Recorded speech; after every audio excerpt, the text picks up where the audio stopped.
Selamat pagi pemirsa, apa kabar Anda di pagi hari ini? Senang sekali saya Graciela Taime dapat menjumpai Anda dalam Berita Papua. Sejumlah informasi menarik dan teraktual telah berhasil dirangkum tim redaksi kami. Berikut 3 berita utama hari ini.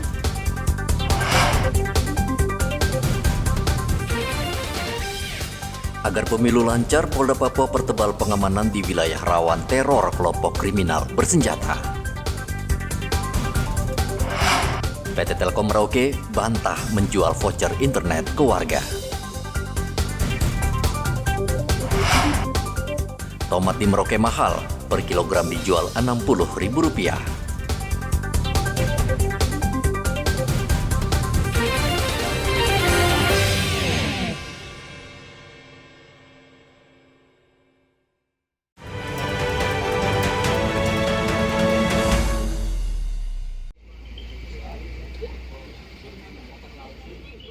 Polda Papua akan memperketat pengamanan distribusi logistik pemilu ke daerah rawan kelompok kriminal bersenjata. Pengamanan akan dipertebal, khususnya wilayah rawan seperti Kabupaten Jayawijaya, Nduga, Intan Jaya, dan Paniai. Itu yang ditentukan oleh KPU Kabupaten masing-masing itu menentukan sendiri lokasi dari gudang logistik. Dan kemarin juga dari Polda kita sudah melakukan pengecekan bersama dengan Kapolres di tiap-tiap gudang logistik dan sudah kita pastikan untuk tingkat keamanannya dan juga nanti proses untuk distribusinya bersama dengan KPU kita akan melaksanakan pendistribusian guna pemungutan suara nanti dapat berjalan dengan aman dan lancar. Ya, tentu kita akan melaksanakan pengamanan bersama baik itu dari unsur TNI, instansi terkait, dan juga dari Satpol PP, dan juga dari bantuan kepolisian ya, untuk menjaga di TPS. Dan untuk di wilayah-wilayah 5 daerah yang cukup rawan, kita di backup juga oleh Satgas Damai Klaten dan juga nanti ada pergeseran personil BRIMOB untuk memperkuat juga daerah tersebut. Tahapan pengamanan logistik pemilu akan dilakukan bertahap, mulai dari kedatangan logistik hingga ke gudang penyimpanan dan ke tempat pemungutan suara. Setiap tempat pemungutan suara akan dijaga 2 polisi. Polda Papua menyiagakan 17.000 personel gabungan TNI dan Polri saat pencoblosan 14 Februari nanti. Arthur melaporkan dari Kota Jayapura, Papua.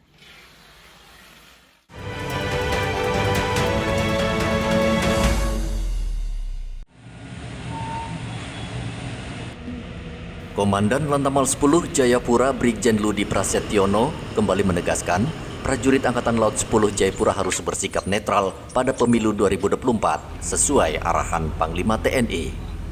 Ia juga meminta masyarakat bisa melapor ke bagian pos pengaduan jika melihat prajurit TNI yang tidak netral pada pemilu. Agenda nasional yang terdekat adalah Pilpres dan pemilu tanggal 14 Februari nanti. Semuanya untuk Angkatan Laut di bawah Lantamal Jayapura menyiapkan yang pertama yang utama adalah menjaga netralitas TNI seperti perintah Panglima TNI bahwa TNI harus netral dimanapun. Dan saya minta juga teman-teman wartawan kalau misalkan ada anggota kami yang tidak netral, kami sudah membuka posko pengaduan. Ya apapun gitu. Kalau misalkan ada fasilitas Angkatan Laut yang digunakan untuk memasang alat peraga kampanye, silakan difoto, silakan dilaporkan. Ya, karena kami juga sudah melakukan mitigasi dalam rangka itu. Semoga Angkatan Laut khususnya yang di wilayah kerja Lantamal 10 Jayapura netral. Ludi mengatakan TNI Angkatan Laut juga siap membantu kepolisian dalam pengamanan pemilu dan pendistribusian logistik pemilu. TNI, Polri, dan ASN wajib netral saat pemilu 14 Februari nanti. Jika melanggar, sanksi yang akan diterima juga tidak main-main, mulai dari penundaan kenaikan pangkat hingga pemecatan tidak hormat.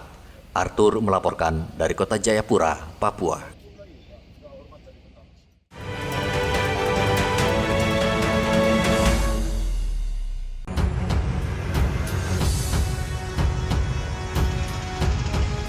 Tuduhan kepada PT Telkom Merauke yang menjual voucher internet kepada warga dibantah oleh pimpinan PT Telkom.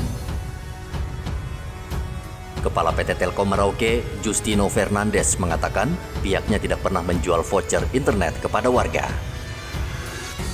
Jika ada yang menjual, itu bukan atas nama PT Telkom, namun orang yang ingin mencari keuntungan dari matinya internet.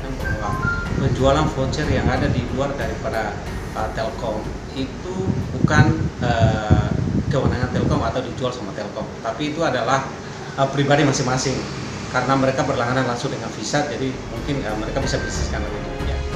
Warga Merauke saat ini kesulitan mengakses internet karena jaringan internet putus sejak 4 Januari lalu. 4 kali warga dan mahasiswa unjuk rasa ke kantor bupati dan gubernur, namun internet tidak kunjung pulih. PT Telkom menjanjikan internet akan pulih awal Februari karena saat ini dalam tahap perbaikan. Muhammad Ridwan melaporkan dari Merauke, Papua Selatan.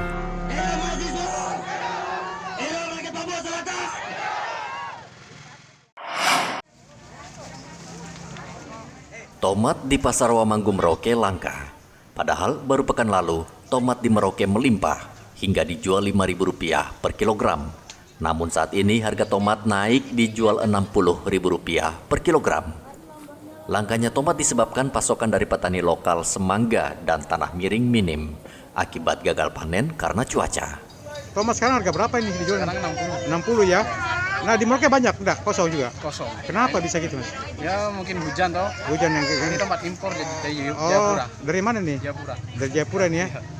Sekarang jualnya berapa juga? Sama 60 ya? 60 ya. Tomat yang dijual di Merauke saat ini adalah tomat hasil kiriman dari kota Jayapura sehingga harganya meroket. Apalagi pengiriman menggunakan pesawat udara. Muhammad Ridwan melaporkan dari Merauke, Papua Selatan.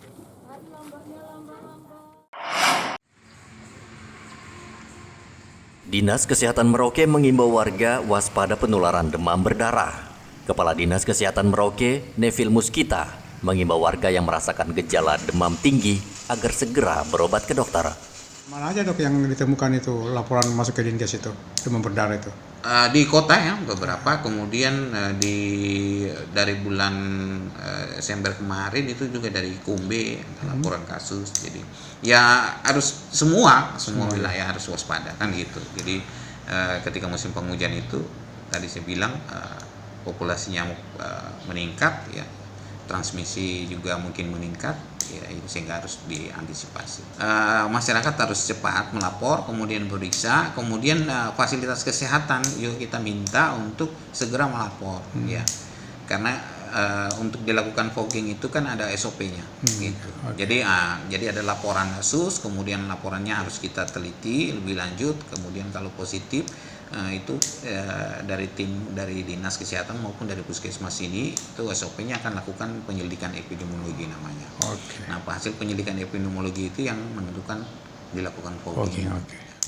Dinas Kesehatan meminta seluruh petugas fasilitas kesehatan di Merauke agar melapor jika merawat pasien demam berdarah. Laporan ini penting untuk menentukan langkah antisipasi seperti fogging atau pengasapan di kawasan banyak penderita demam berdarah. Dinkes Merauke menerima laporan 5 kasus sejak Desember hingga Januari. Muhammad Ridwan melaporkan dari Merauke, Papua Selatan.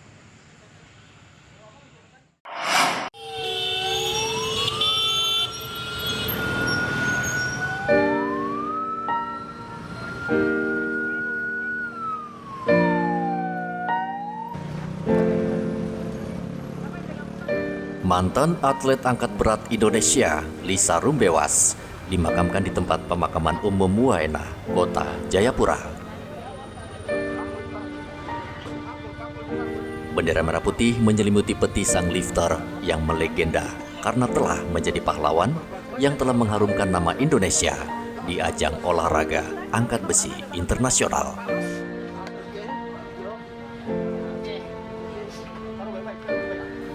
Proses pemakaman tidak hanya dihadiri kerabat dan keluarga, namun juga dari Kementerian Olahraga, pemerintah Provinsi Papua, KONI Papua, dan seluruh atlet PON Papua, serta warga masyarakat.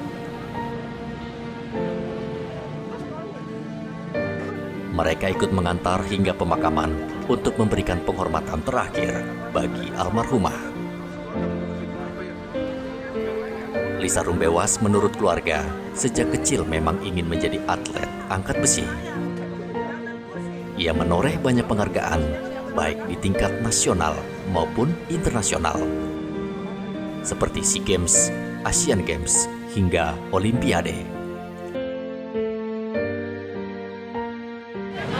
Pesan dari Lisa untuk atlet muda yang sekarang ini, kalau boleh setidaknya lebih lagi daripada tunjukkanlah prestasi yang terbaik lagi, dan jangan sampai seperti Lisa. Hanya prestasi mereka harus diperhatikan.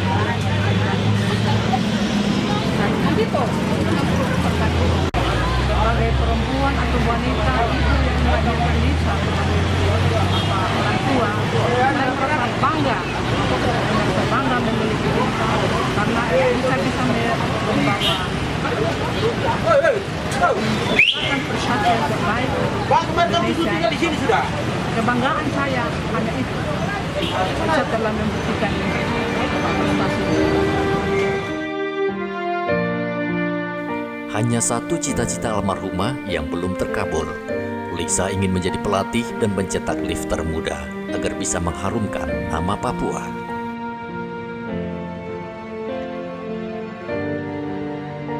Lisa Rumbewas wafat pada minggu lalu di usia 43 tahun akibat penyakit epilepsi yang ia derita sejak kecil. Almarhumah sempat menjalani perawatan, namun akhirnya menghembuskan nafas terakhir di Rumah Sakit Umum Daerah Dok 2, Jayapura. Arthur melaporkan dari Kota Jayapura, Papua.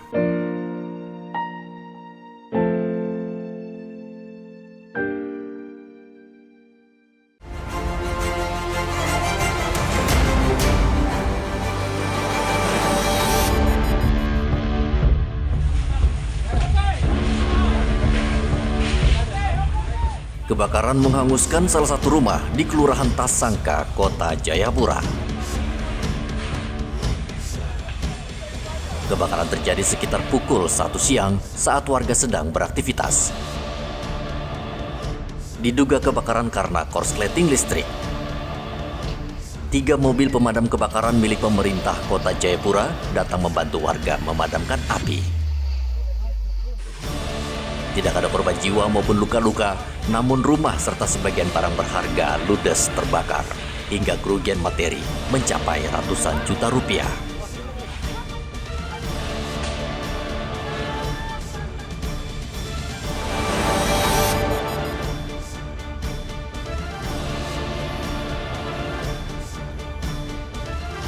Puluhan aparatur sipil negara kembali berunjuk rasa di halaman kantor Bupati Mimika.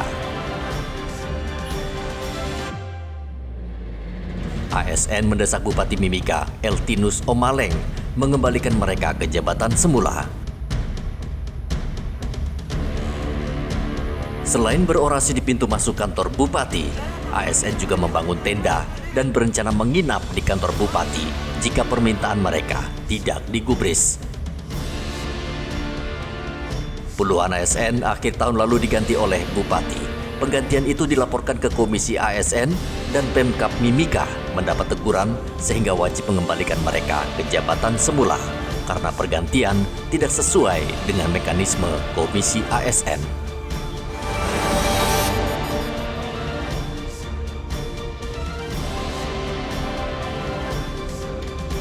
Edison tidak tahu ulahnya mencuri, terekam kamera CCTV.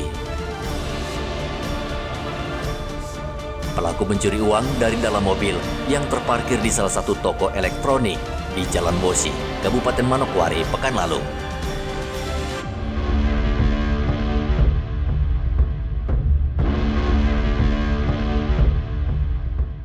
Pria ini berhasil membawa kabur uang sebesar 140 juta rupiah. Namun akhirnya berhasil ditangkap di salah satu kafe di Manokwari beserta uang tersisa sekitar 100 juta rupiah.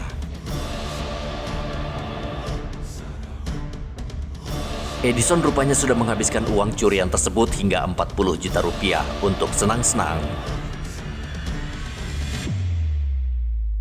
Dari hasil pemeriksaan, Edison ternyata pernah terlibat kasus pencurian 8 sepeda motor. Untuk melancarkan aksinya, ia dibantu 2 rekannya yang saat ini masih buron.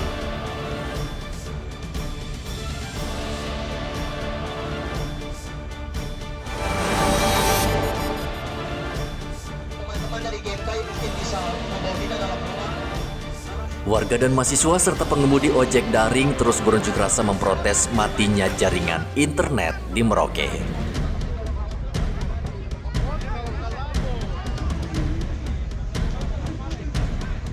Demonstran mendatangi kantor Bupati Merauke, mendesak pemerintah segera memulihkan jaringan internet. Setelah dari kantor Bupati, pengunjuk rasa bergerak ke PT Telkom. Mereka juga menuntut hal yang sama terhadap PT Telkom. PT Telkom beberapa hari terakhir didatangi sejumlah warga yang memprotes jaringan internet yang mati, termasuk pengemudi ojek online. Mereka kesal tidak bisa memperoleh uang karena internet mati. PT Telkom meminta masyarakat bersabar karena fiber optik bawah laut yang menjadi sumber kerusakan sedang diperbaiki. Dan awal Februari, internet akan kembali berfungsi.